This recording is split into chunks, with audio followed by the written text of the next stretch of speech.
Joseph غور سے اپنے لیپ ٹاپ کی اسکرین کو دیکھ رہا تھا۔ اس کے سامنے افراد کی ایک فہرست تھی۔ یہ وہ لوگ تھے جن سے ملاقات کرنے کے لیے اسے ان کے ملک جانا تھا۔ ان میں عبداللہ کا نام سر فہرست تھا۔ عبداللہ سے گرچہ اس کی ایک ہی ملاقات ہوئی تھی، لیکن اس کی تبدیلی مذہب میں عبداللہ کی بنیادی حیثیت تھی۔ وہ عبداللہ سے بہت متاثر تھا، اس لیے اس سے ملنا ضروری تھا۔ پھر اس نے ایک دوسری فائل کھولی۔ یہ بہت ہی خصوصی فائل تھی، جس میں ان لوگوں کے نام تھے جن کو تنظیم نے بالواسطہ یا بلا واسطہ نقصان پہنچایا تھا۔ اس میں وہ لوگ بھی شامل تھے جو کسی بھی وجہ سے تنظیم کے خلاف کام کرنے کے لیے تیار ہو سکتے تھے۔ ان میں سے زیادہ تر کا تعلق عرب ممالک سے تھا۔ جوزف نے ایک نئی فائل کھولی اور اپنی سفر کا منصوبہ تحریر کرنے لگا۔ اسے کس کس ملک جانا تھا، وہاں کس سے ملاقات کرنی تھی، سفر اور ملاقات کے لیے کیا انتظامات کرنے تھے، وہ ان چیزوں کی تفصیل لکھنے لگا۔ وہ ایک ذہین منصوبہ ساز اور منتظم تھا۔ تھوڑی دیر میں اس کے سفر کا نقشہ ترتیب پا گیا۔ اس کے بعد وہ اپنے منصوبے کے اگلے مراحل تحریر کرنے لگا۔ کچھ ہی دیر میں منصوبے کے خد و خال اس کے سامنے پوری طرح آ چکے تھے۔ 2-3 دفعہ پڑھ کر اس نے اس تحریر کو مٹا دیا۔ یہ سب اس کی یادداشت میں محفوظ ہو چکا تھا۔ اس نے ان چیزوں کو ایک دفعہ اس لیے لکھا تھا کہ وہ خود واضح ہو جائیں۔ اب اس کے سامنے صرف سفر کا منصوبہ رہ گیا تھا۔ اس میں سر فہرست عبداللہ کا نام تھا۔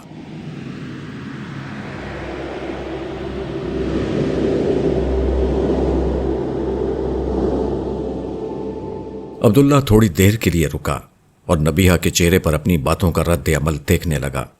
وہ پوری توجہ سے اس کی بات سن رہی تھی۔ اس نے اتفاقات سے زندگی کے وجود میں آنے کے نقطے پر دوبارہ گفتگو شروع کی، جس کی جزوی وضاحت وہ پہلے کر چکا تھا۔ پھر آپ غور تو کیجئے کہ اس کرۂ ارض پر زندگی وجود میں لانے کے لیے تمام مظاہر فطرت مسخر اور منظم ہو کر کام کر رہے ہیں۔ سورج، چاند، ستارے، مختلف گیسیں وغیرہ کسی طور پر بھی زندگی کے لیے موضوع نہیں، مگر ہم دیکھتے ہیں کہ وہ جس طرح مسخر اور باہمی طور پر منظم ہیں، وہ سب زندگی کو برقرار رکھنے کے لیے معاون بن جاتے ہیں۔ ایک خارجی ارادے کے بغیر وہ ایسا کیسے کر سکتے ہیں؟ پھر یہ سمجھ لیں کہ ارتقاء ہو یا کائنات میں کار فرما کوئی اور قانون اور میکینزم ہو، اس کی دریافت بس اتنا بتاتی ہے کہ کوئی کام کس طرح ہو رہا ہے، وہ کام کیوں ہو رہا ہے، کس نے مظاہر کو اس قانون یا میکینزم کے تحت ڈھالا، کس نے ان کو اس طرح منظم اور مسخر کر کے مطلوبہ نتائج ظاہر کیے۔ سائنس اس میں سے کسی بات کا کوئی جواب نہیں دیتی۔ عقل عام البتہ اس سوال کا یہ جواب دیتی ہے کہ قانون ہے تو قانون بنانے والا بھی ہے، نظم ہے تو ناظم بھی ہے، ارادے کی کار فرمائی ہے تو ارادہ کرنے والا بھی ہے۔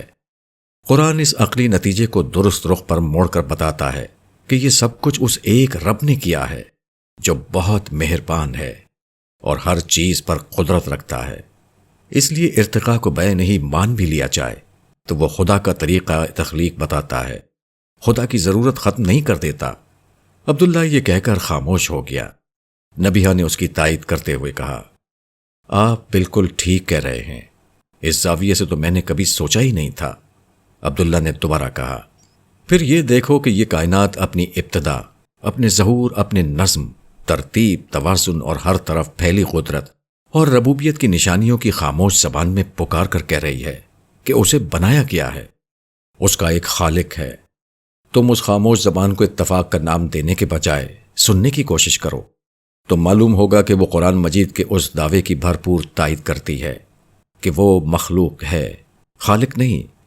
یہ دنیا اپنی خاموش پکار میں یہ بتا رہی ہے کہ یہاں کچھ بھی اتفاق سے نہیں ہوتا، یہاں نظر آنے والا اتفاق بھی ایک منصوبہ ساز کے ارادے کا نتیجہ ہوتا ہے۔ عبداللہ نے ایک منفرد انداز نبیہہ کو غور و فکر پر آمادہ کیا۔ نبیہہ تو خاموش رہی، البتہ اس پر سارا نے اپنی طرف سے ایک سوال کیا، کیا خدا کو ماننا عجیب نہیں جو نہ کبھی پیدا ہوا نہ مرے گا، جو ہمیشہ سے ہے اور ہمیشہ رہے گا؟ اس کی بات پر عبداللہ نے ہنستے ہوئے کہا، ہاں خدا کو ماننا عجیب ہے، مگر اسے چھوڑ کر اتفاق کی بنیاد پر اس دنیا میں اپنی توجیہ کرنا عجیب تر ہے۔ یہ دنیا پوری قوت سے گواہی دے رہی ہے کہ اسے پیدا کیا گیا ہے۔ یہاں نر و مادہ کو ایک متوازن تعداد میں پیدا کر کے ہر روز زندگی کا توازن برقرار رکھا جاتا ہے۔ یہ کون کر رہا ہے؟ اگر کوئی نہیں کر رہا ہے اور یہ سب کچھ خود بخود ہو رہا ہے تو پھر یہ زیادہ عجیب بات ہے۔ ہاں، یہ تو آپ بالکل ٹھیک کہہ رہے ہیں۔ خدا کو ماننا واقعی عجیب ہے، مگر اسے نہ ماننا زیادہ عجیب ہے، خاص کر اس منظم اور بامعنی کائنات میں جہاں انسان جیسی باشعور ہستی موجود ہے جو اپنے اندر خدا کا پورا ادراک رکھتی ہے۔ نبیہ نے عبداللہ کی تائید کی۔ تم نے بالکل ٹھیک کہا ہے نبیہ، اس دنیا میں اگر پیاس ہے تو پانی بھی ہے، بھوک ہے تو خوراک بھی ہے۔ اسی طرح اگر فطرت میں خدا کا ادراک اور اس کی طلب موجود ہے تو تمہارا کیا خیال ہے خدا کو نہیں ہونا چاہیے؟ وہ ہے اور بالکل ہے۔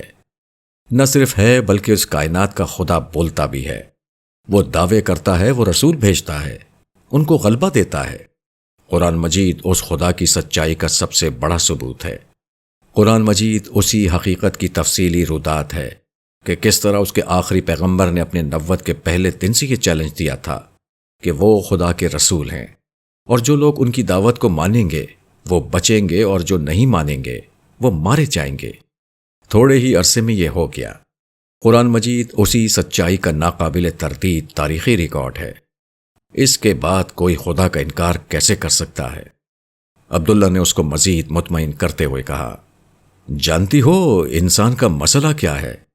مسئلہ بس یہ ہے کہ خدا نظر نہیں آتا اور مطالبہ کرتا ہے کہ انسان میرا ہر حکم مانے۔ دوسری طرف انسان ہے جو آزادی چاہتا ہے، وہ اپنے تراشیدہ تہمات کو پوچھ کر خوش ہوتا ہے۔ پہلے وہ تہمات بت ہوتے تھے، اب وہ تہمات الہات بن چکے ہیں۔ خدا کا معاملہ یہ ہے کہ اس نے پورا امتحان اسی اصول پر تخلیق کیا ہے کہ دیکھ کر نہیں بلکہ غیب میں رہ کر ماننا ہے۔ لیکن اس کا مطلب یہ نہیں کہ اندھا بن کر ماننا ہے، بلکہ آثار میں اس کی نشانیاں اور کائنات میں اس کے دلائل دیکھ کر ماننا ہے۔ آپ اس طرح ایمان لائیں تو آپ خدا کو ہر قدم پر اپنے ساتھ پائیں گے۔ عبداللہ لمحہ بھر کو رکا اور پورے اعتماد سے بولا، تم سچے دل سے خدا پر ایمان لاؤ، وہ تم پر اپنی رحمت نازل کرے گا، تمہیں ہر شر سے اور شیطان سے بچائے گا، تمہاری تقدیر تک بدل دے گا۔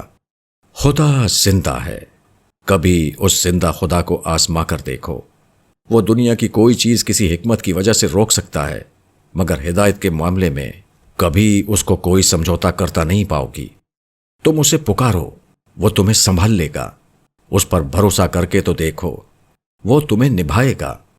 اس سے مانگو تو صحیح، وہ تمہیں دے گا۔ اسے پکارو، وہ تمہیں جواب دے گا۔ اس کا دروازہ کھٹکھٹاؤ، وہ قبولیت کا دروازہ کھول دے گا۔ خدا زندہ ہے، بس تم اپنے دل کو زندہ کر کے اسے پکارو، کبھی خالی نہیں لوٹائی جاؤ گی۔ جو مانگو گی ملے گا۔ عبداللہ کی باتوں سے نبیہ کی آنکھوں سے آنسوؤں کے دھارے بہہ نکلے۔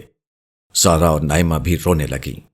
اس نے عبداللہ سے کہا، عبداللہ صاحب، میں جنت کے بلند ترین درجات مانگوں تو کیا وہ مل جائیں گے؟ ہاں، مل سکتے ہیں، مگر بعض چیزوں کی قیمت دینا پڑتی ہے۔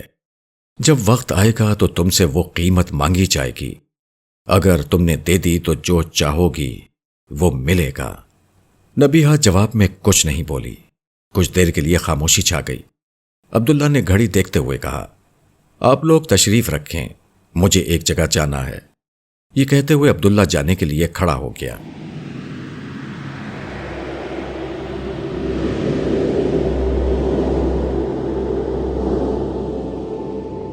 نبیہ ماضی کے منظر سے پھر حال میں لوٹ آئی۔ یہ جنت کا وہ حال تھا جس میں جنت کے اعلیٰ درجات اسے مل چکے تھے، گرچہ جنت میں بلندی درجات کی کوئی حد نہ تھی۔ آج اسے انتہائی بلند درجات کی خواتین کی محفل میں جانے کا موقع مل رہا تھا۔ نبیہ نے کبھی خواب میں بھی نہ سوچا تھا کہ اسے ذاتی حیثیت میں کبھی اس طرح کی عزت بھی ملے گی۔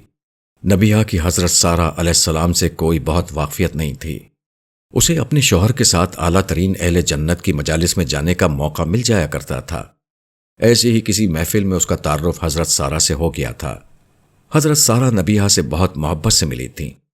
حضرت سارہ نے نبیہ کو اپنے گھر آنے کا بھی کہا تھا، مگر اتفاق سے ابھی تک اس کا کوئی موقع نہیں آیا تھا۔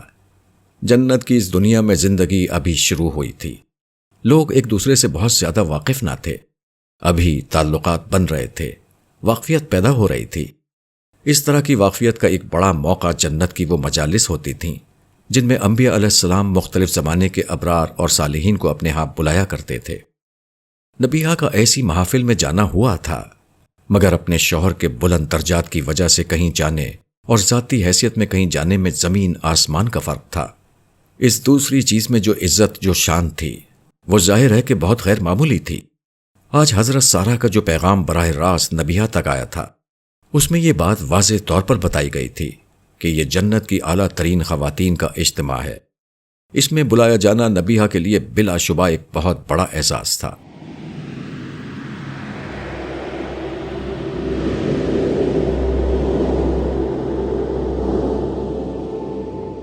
حضرت سارہ سے ملاقات کے بعد نائمہ اور عبداللہ واپس آ چکے تھے۔ نائمہ بہت خوش تھی۔ ایک تو حضرت سارہ سے اس طرح ملاقات ہو جانا بڑی سعادت کی بات تھی، دوسرے یہ کہ عبداللہ نے ان سے جو مدد چاہی تھی، اس کے نتیجے میں خود نائمہ کو ایک بہت بڑا اعزاز ملنے والا تھا، جو اس کے خواب و خیال سے بھی بلند تھا۔ وہ اس پر بہت خوش تھی۔ اپنی نشست پر بیٹھتے ہی نائمہ نے عبداللہ سے کہا، عبداللہ، آپ کی وجہ سے مجھے اس دنیا میں بہت عزت ملتی ہے، میں آپ کی بے حد شکر گزار ہوں۔ نائمہ، ہم دونوں الگ الگ نہیں ہیں۔ پچھلی دنیا میں جو جنگ میں لڑ رہا تھا، تم اس میں ہر قدم پر میرے ساتھ تھی، اس لیے اجر میں بھی تم ساتھ ساتھ ہو۔ میں اللہ کا شکر ادا کرتی ہوں کہ اس نے مجھے زندگی میں صحیح وقت پر صحیح فیصلے کرنے کی توفیق دی۔ اس کا شکر ہے کہ اس نے مجھے شعور دیا کہ زندگی کی مشکل ترین راہوں میں آپ کے ساتھ ثابت قدم رہی۔ اگر اللہ کی عنایت نہ ہوتی تو میں کبھی اس مقام تک نہیں پہنچ پاتی۔ بے شک نائمہ، اللہ کی توفیق ہی ہے جس نے ہمیں ہر قدم پر سنبھالا، لیکن قدم بندے کو خود ہی اٹھانا تھا، اور وہ تم نے ہر موقع پر اٹھایا۔ تمہاری مجھ سے شادی ہوئی تو میرے پاس کچھ بھی نہ تھا، تم نے کبھی کوئی مطالبہ اور تقاضا مجھ سے نہیں کیا۔ میں تو عام شوہروں کی طرح تمہیں نئے کپڑے بنوا کر دے سکا، نہ کوئی زیور بنوا سکا، بلکہ جو تمہارا زیور تھا وہ بھی بیچنا پڑا۔ اس کی بات پر نائمہ اپنی جگہ سے کھڑی ہوئی اور رقص کے انداز میں لہرائی۔ نائمہ کے ہاتھوں، کلائیوں اور پاؤں میں پڑے زیورات کے جھنجھنانے سے ایک ترنم سا فضا میں بکھر گیا۔ اس حسین ترنم کو نائمہ کی مترنم حسین حسین تر کر دیا۔ پھر اس نے عبداللہ کے پاس آ کر اپنے ہاتھوں اور کلائیوں کو اس کے سامنے کرتے ہوئے کہا، یہ رہا وہ زیور۔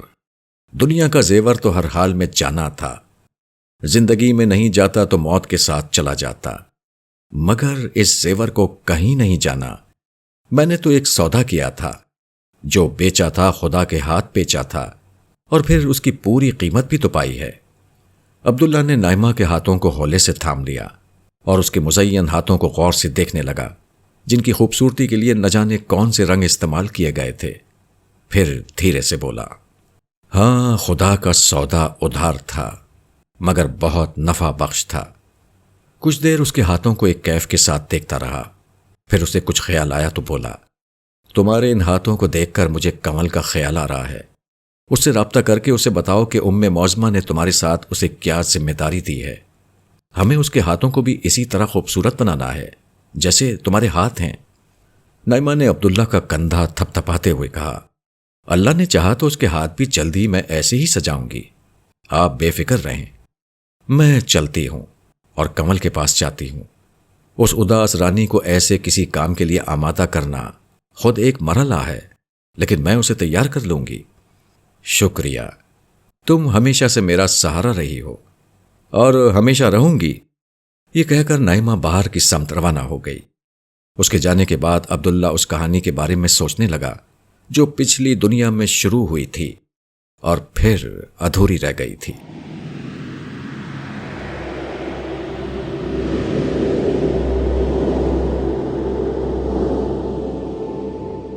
سنیے، سارا کا فون آیا تھا۔ وہ بتا رہی تھی کہ جمیلہ آنٹی کی طبیعت ٹھیک نہیں ہے، وہ آج ان کے گھر رہنے آ رہی ہے اور 2-4 دن وہیں رہے گی۔ میں بھی اس موقع پر ان کی عیادت کے لیے جانا چاہ رہی ہوں۔ کیا آپ چلیں گے؟ چلیں تو اچھا ہے، آپ کے ہر لفظ سے لوگوں کو بہت تسلی ملتی ہے۔ عبداللہ ناشتے کے لیے میز پر بیٹھا تو نائمہ نے ایک ایسے خاندان کا تذکرہ چھیڑ دیا جن کے دکھوں اور پریشانیوں سے عبداللہ اچھی طرح واقف تھا۔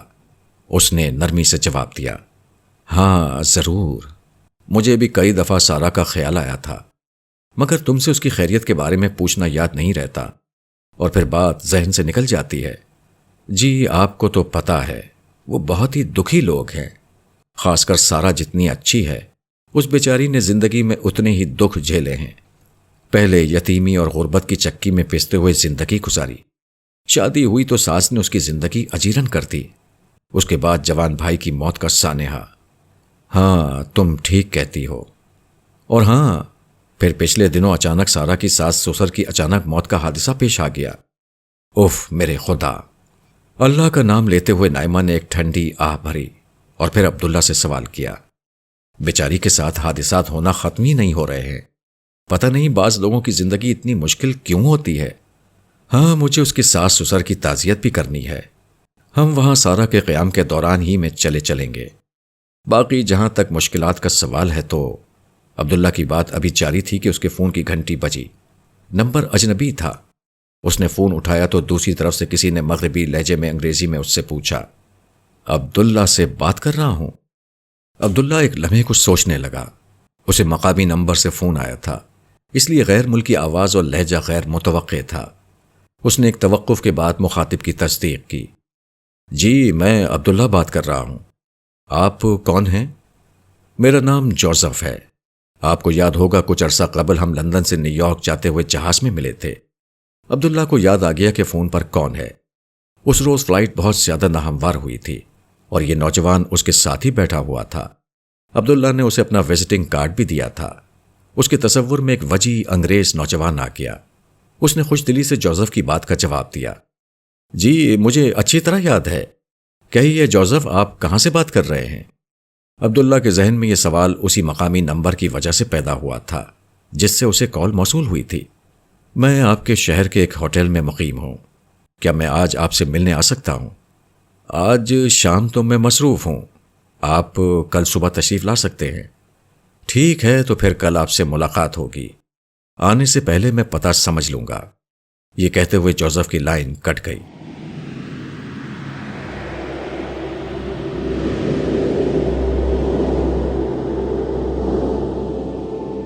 نائمہ ابھی ابھی کنول کے پاس پہنچی تھی۔ کنول کے لیے اس کا اچانک آنا کچھ غیر متوقع تھا۔ کنول کے مزاج میں ایسی گوشہ نشینی تھی کہ اس نے کبھی نائمہ کو اپنے ہاں نہیں بلایا تھا۔ کسی محفل میں جانا کنول کا معمول نہ تھا۔ نائمہ سے اس کی زیادہ تر ملاقاتیں عبداللہ کے ہاں ہوئی تھیں، یا نائمہ کے اصرار پر وہ ایک دو دفعہ نائمہ کے گھر گئی تھی۔ ایسے میں نائمہ کے آنے پر گرچہ اسے خوشی تھی، لیکن یہ خیال بھی تھا کہ کوئی خاص بات ضرور ہے۔ وہ انہی سوچوں میں گم تھی کہ نائمہ کی آواز اس کے کان سے ٹکرائی، مجھے یقین ہے کہ تمہیں میرے آنے پر کوئی خوشی نہیں ہوئی ہے، اس لیے خاطر نہ متارات، چہرے پر خوشی نہ مسکراہٹ۔ نائمہ نے لطیف انداز میں گفتگو کا آغاز کیا تو کنول ایک دم سے گھبرا گئی۔ وہ شرمندگی سے بولی، نہیں میری ملکہ، ایسا بالکل بھی نہیں ہے، میرے تو نصیب جاگے ہیں کہ آپ میرے گھر تشریف لائی ہیں۔ بس سوچ رہی تھی کہ آپ نے اس ناچیز کو اتنی عزت بخشی، یقیناً اس عزت افزائی کی کوئی خاص وجہ ہوگی۔ یہ کہتے ہوئے کنول نے اپنا ہاتھ بلند کیا۔ خدام کے لیے یہ اشارہ کافی تھا کہ نائمہ کی خدمت کا اہتمام کیا جائے۔ وہ تیزی سے اپنے کام میں مشغول ہو گئے اور دیکھتے ہی دیکھتے انواع و اقسام کی لذیذ چیزیں اس کے سامنے بہت سلیقے سے پیش کرنے لگے۔ خدام کی مشغولیت کے دوران میں ان دونوں کی گفتگو میں تھوڑی دیر کا وقفہ آیا۔ خدام کے فارغ ہوتے ہی نائمہ نے جواب دیا، ہاں بھائی، میں نے سوچا کہ تمہاری جیسی ناچیز کی عزت افزائی بہت بڑی سطح پر کی جائے۔ نائمہ کے لہجے میں ابھی تک شرارت تھی۔ دوسری طرف کنول سوچ رہی تھی کہ نائمہ پتہ نہیں اس سے کیا کرانا چاہتی ہے۔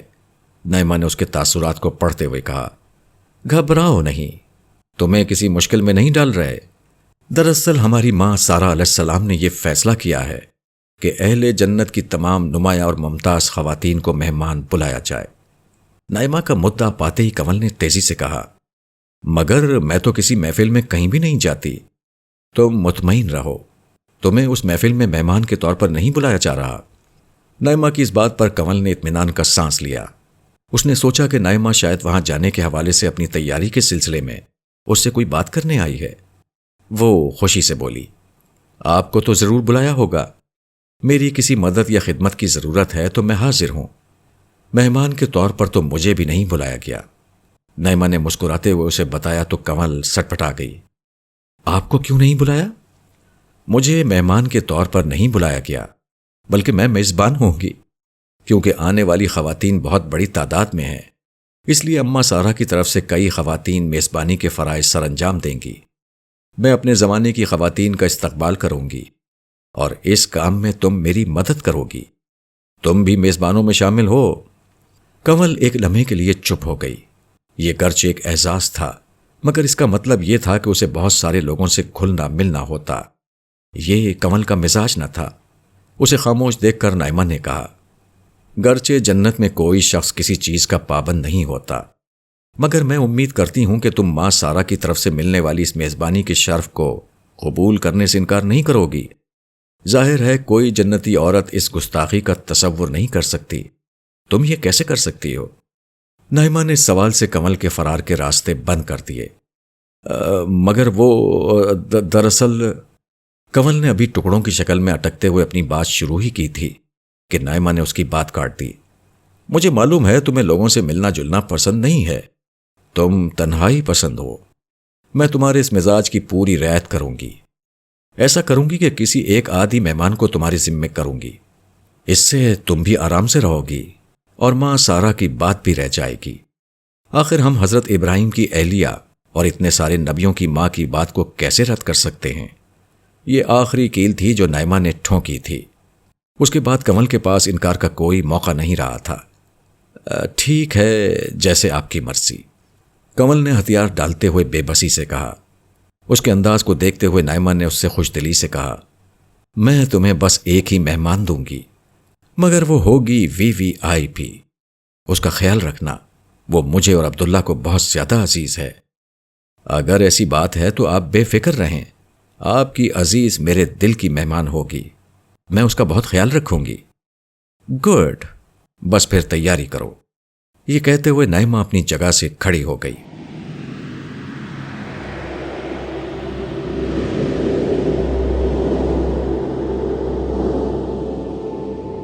جوزف عبداللہ کے سامنے بیٹھا ہوا تھا۔ عبداللہ بمشکل تمام اسے پہچانا تھا۔ جہاز میں جس جوزف سے وہ ملا تھا وہ ایک بالکل مختلف شخصیت تھی۔ اس جوزف کے وجود سے امارات ٹپکتی تھی، اس کے انداز میں تمکنت تھی۔ ایسی کوئی چیز اب اس کی شخصیت کا حصہ نہیں رہی تھی۔ وجاہت اور خوبصورتی کو آج بھی اس جوزف کی شخصیت میں بدرجہ عدم موجود تھی، مگر سنجیدگی اور ٹھہراؤ کا عنصر اب غالب ہو چکا تھا۔ یہ وہ جوزف نہیں تھا جس سے عبداللہ جہاز میں ملا تھا۔ جوزف خاموشی سے بیٹھا چائے پی رہا تھا۔ عبداللہ نے بھی رسمی طور پر حال احوال پوچھنے کے بعد مزید کچھ نہیں پوچھا تھا۔ وہ منتظر تھا کہ جوزف اپنی آمد کا مقصد بیان کرے۔ کافی دیر تک خاموشی چھائی رہی۔ آخرکار جوزف نے خاموشی کو توڑا۔ جس روز میں آپ سے ملا تھا اس دن کے بعد سے میری زندگی بدلتی چلی گئی۔ عبداللہ کچھ نہیں بولا۔ وہ جوزف کو بولنے کا موقع دینا چاہتا تھا۔ اس کے بعد جوزف نے بے تکان بولنا شروع کیا اور بولتا چلا گیا۔ اس کے سینے میں ایک آگ بھری تھی جسے وہ اپنے اندر دبائے ہوئے تھا۔ ایک بند تھا جس نے جذبات و احساسات کے ایک سیلاب کو روک رکھا تھا۔ اس لمحے یہ بند ٹوٹ گیا، یہ آگ بھڑک اٹھی۔ جوزف نے اپنے ایکسیڈنٹ کنول سے ملاقات، اس سے محبت، تنظیم سے اپنے والد اور اپنے تعلق، اپنے قبول اسلام، اپنے والد کی موت، وصیت اور کنول کی موت تک کی پوری داستان عبداللہ کو سنا دی۔ اپنی بات مکمل کر کے جوزف خاموش ہو گیا۔ یہ وہ وقت تھا جب عبداللہ اپنی نشست سے کھڑا ہوا، منہ سے کچھ نہیں بولا، بس اپنے دونوں ہاتھ جوزف کی طرف پھیلا دیے۔ جوزف جھجکتے ہوئے اپنی نشست سے اٹھا، دھیرے سے قدم آگے بڑھا اور عبداللہ سے لپٹ گیا۔ وہ کچھ نہیں بول رہا تھا، بس اس کی آنکھوں سے آنسو بہہ رہے تھے۔ اسے لگا کہ وہ بھری دنیا میں اکیلا تھا اور اس لمحے میں اس کی تنہائی ختم ہو گئی۔ کوئی اپنا مل گیا تھا جس کے گلے لگ کر وہ اپنے غموں کو روک سکتا تھا۔ وہ روتا رہا، اس کی سسکیاں بلند ہوتی رہیں۔ عبداللہ اس کی کمر کو تھپ تھپا کر دھیرے سے بولتا رہا، لا الہ الا اللہ، لا الہ الا اللہ۔ جوزف کو لگا جیسے اسے عبداللہ نہیں، خود اللہ تعالیٰ تسلی دے رہے ہوں۔ اس کے دل میں ٹھنڈک پڑنا شروع ہو گئی۔ کچھ دیر روتے رہنے کے بعد جوزف کے دل کو قرار آ گیا۔ وہ آنسو پوچھتا ہوا اپنی نشست پر جا بیٹھا۔ عبداللہ نے ایک گلاس پانی بھر کر اسے دیا اور خود بھی اپنی نشست پر جا بیٹھا۔ جوزف نے پانی پیا اور دھیرے سے بولا، آج مجھے لگا ہے کہ میرے غم بہت کم ہو گئے ہیں۔ غم نے تو کم ہونا ہی ہے، اجر کو باقی رہ جانا ہے۔ تمہیں جب بدلہ ملے گا تو یہ مشکل وقت تمہیں یاد بھی نہیں رہے گا۔ مگر یہ بتاؤ کہ اب کیا ارادے ہیں؟ مجھے کنول کا انتقام لینا ہے، مجھے تنظیم سے بدلہ لینا ہے۔ میں اکیلا کچھ نہیں کر سکتا، مگر آپ میرا ساتھ دیں تو میں تنظیم کو سخت نقصان پہنچا سکتا ہوں۔ تنظیم کو نقصان پہنچا کر بدلہ لینے کے سوا تم اور کیا حاصل کرو گے؟ تنظیم کے عزائم بہت خوفناک ہیں۔ وہ ایک عالمی راج قائم کرنا چاہتی ہے اور جانتے ہیں کہ اس عالمی راج میں مسلمانوں کی حیثیت اچھوتوں سے بدتر ہوگی۔ مگر تنظیم یہ کیسے کرے گی؟ تنظیم کے وسائل بے پناہ ہیں، اس کی پہنچ دنیا میں ہر جگہ ہے، اس کے وفادار اور تنخواہ دار دنیا کے ہر دارالحکومت میں اہم ترین عہدوں پر فائز ہیں، اس کے پاس اعلیٰ ترین ٹیکنالوجی ہے، دنیا کا نظام اس کے ایجنڈے کے مطابق چل رہا ہے، حکومتیں اس کی ایما پر بنتی اور گر جاتی ہیں۔ جب تنظیم اتنی ہی طاقتور ہے تو ہم تنظیم کا کیا بگاڑ سکتے ہیں؟ اس کی بات پر جوزف کچھ سوچ میں پڑ گیا۔ وہ تامل سے بولا، ہم تنظیم کو ختم تو شاید نہ کر سکیں، لیکن میں اس کا ایجنڈا دنیا کے سامنے بے نقاب ضرور کر دوں گا۔ آپ کی بات دنیا بھر تک پہنچتی ہے، آپ کے ذریعے سے دنیا بھر کو تنظیم کے متعلق معلوم ہو جائے گا، پھر کچھ نہ کچھ لوگ ضرور تنظیم کی طاقت کو روکنے کی کوشش کریں گے، اس لیے کہ تنظیم کے اصل ایجنڈے کو دنیا کی حکومتیں بھی پوری طرح نہیں جانتی۔ خود امریکہ اور اسرائیل کی حکومت اور یہودی قوم بھی اس بات سے واقف نہیں ہے کہ تنظیم اصل میں کیا کرنے چاہ رہی ہے۔ جب انہیں اصل بات پتہ چلے گی تو یقیناً وہ تنظیم کا راستہ روکیں گے، کیونکہ تنظیم کسی اور کی نہیں بلکہ اپنی حکومت قائم کرنے جا رہی ہے۔ باقی سب لوگ تنظیم کے غلام بن کر جئیں گے اور اس کے ایجنڈے کو قبول کرنے پر مجبور ہوں گے۔ جوزف، ہم جس دور میں جی رہے ہیں وہ پروپیگنڈے کا دور ہے۔ اس دور میں کسی بھی سچائی کو پروپیگنڈے کے زور سے بے اثر کیا جا سکتا ہے۔ تمہاری بات بس ایک نظریہ سازش قرار دے کر نظر انداز کر دی جائے گی، لیکن کیا یہ ممکن نہیں کہ ہماری بات سے کچھ نہ کچھ لوگ اٹھیں اور وہ تنظیم کو جڑ سے اکھاڑنے کی کوشش کریں؟ دیکھو، تنظیم کی طاقت اور اثر و رسوخ کے بارے میں تم جو کچھ بتا رہے ہو، اگر یہ سب کچھ سچ ہے تو پھر کتنے ہی لوگ اور مل جائیں، ہم تنظیم کا کچھ نہیں بگاڑ سکتے۔ البتہ میرے پاس تنظیم کے عزائم کو ناکام بنانے کا ایک یقینی طریقہ ہے۔ عبداللہ کی اس بات پر جوزف نے اشتیاق سے پوچھا، وہ طریقہ کیا ہے؟ آپ ضرور بتائیں۔ طریقہ یہ ہے کہ تنظیم کے مقابلے میں خدا کو اپنے ساتھ ملا لیں۔ خدا سے کوئی نہیں جیت سکتا۔ عبداللہ کی بات پر جوزف کا پرجوش انداز سرد پڑ گیا، مگر وہ کچھ بولا نہیں۔ عبداللہ خاموشی سے اپنی جگہ سے اٹھا اور کتابوں کی شیلف سے قرآن مجید اٹھا کر جوزف کے قریب آ بیٹھا اور قرآن مجید کا ایک مقام کھول کر جوزف کے سامنے کر دیا۔ جوزف، تمہیں معلوم ہے قرآن مجید میں تمہارے نام کی ایک سورت ہے۔ جوزف کچھ نہیں بولا، اسے شاید اس بات کا علم نہیں تھا۔ یہ سورہ یوسف ہے۔ میں نے تمہیں پہلی ملاقات میں بتایا تھا کہ جوزف کو عربی میں یوسف کہا جاتا ہے۔ یہ اللہ کے ایک جلیل القدر پیغمبر حضرت یوسف علیہ السلام کی داستان حیات ہے۔ ان کے واقعے کو اللہ تعالیٰ نے احسن القصص قرار دیا ہے، یعنی بہترین قصہ۔ جانتے ہو اس بہترین قصے میں قرآن نے کیا بتایا ہے؟ جوزف نے نفی میں سر ہلایا۔ اس قصے میں اللہ تعالیٰ نے یہ بتایا ہے کہ جب کسی کے ہاتھ اللہ تعالیٰ آ جائے تو پوری دنیا مل کر بھی اس کا کچھ نہیں بگاڑ سکتی۔ آخری فتح اسی کی ہوتی ہے۔ یوسف علیہ السلام کے ساتھ دنیا نے بدترین سلوک کیا۔ ان کے بھائیوں نے ان کو اندھے کنویں میں پھینک دیا۔ انہیں والدین، گھر، وطن سے دور غلام بنا کر مصر میں بیچ دیا گیا۔ ایک معزز عورت نے ان پر ڈورے ڈالنے چاہے اور ناکامی پر ان پر جھوٹا الزام لگا دیا۔ ان کی بے گناہی کا یقین ہونے کے باوجود لوگوں نے ان کے ساتھ انصاف کرنے کے بجائے انہی کو جیل میں ڈال دیا۔ جیل میں جس قیدی کو انہوں نے خواب کی تعبیر بتا کر اسے زندگی کی امید تھی، وہ جیل سے رہا ہو کر بادشاہ کا مقرب ہو گیا، لیکن ان کی بے گناہی کا معلوم ہونے کے باوجود ان کی رہائی کی کوشش کرنے کے بجائے انہیں بھول گیا۔ یاد بھی اس وقت کیا جب بادشاہ کے خواب کی تعبیر معلوم کرنے کے لیے ان کی ضرورت پڑی۔ ان کے بھائی جو مجبوری کے عالم میں غلہ لینے ان کے سامنے آئے، اس وقت بھی انہیں چور کہہ کر بدنام کرتے رہے، حالانکہ انہوں نے ظالمانہ طریقے پر حضرت یوسف کو کنویں میں پھینکا تھا۔ جس شخص کے ساتھ زمانے نے اتنا برا کیا، اس نے کبھی پلٹ کر کسی سے بدلہ نہیں لیا، بلکہ ہر کسی کو احسان کر کے معاف کر دیا۔ جانتے ہو کیوں؟ جوزف سوالیہ نظروں سے عبداللہ کو دیکھتا رہا۔ حضرت یوسف کے پاس خدا تھا۔ جس کے پاس خدا ہو، اس کے پاس سب کچھ ہوتا ہے۔ وہ کبھی کسی سے نہیں ہار سکتا۔ اسے کچھ چھیننے کا کوئی غم نہیں ہوتا، کیونکہ وہ جانتا ہے کہ اس کا خدا ایک روز اسے وہ سب کچھ لوٹا دے گا جو اس سے دنیا نے لیا ہے، اور کہیں بہتر طریقے پر لوٹائے گا۔ حضرت یوسف کے لیے اللہ نے یہ سب کچھ اسی دنیا میں کر کے دکھا دیا۔ عزیز مصر کی بیوی اور ان کے بھائیوں کو حضرت یوسف سے معافی مانگ کر ان کی عظمت کے سامنے جھکنا پڑا۔ حضرت یوسف مصر کے حکمران بنا دیے گئے۔ ان کے والدین اور ان کا پورا خاندان ان کو لوٹا دیا گیا۔ یہ پوری تفصیل سنا کر عبداللہ نے اس داستان کا اصل سبق سنایا۔ یہ سب کچھ تمہارے ساتھ بھی ہو سکتا ہے۔ یہی حضرت یوسف کے قصے کا اصل سبق ہے۔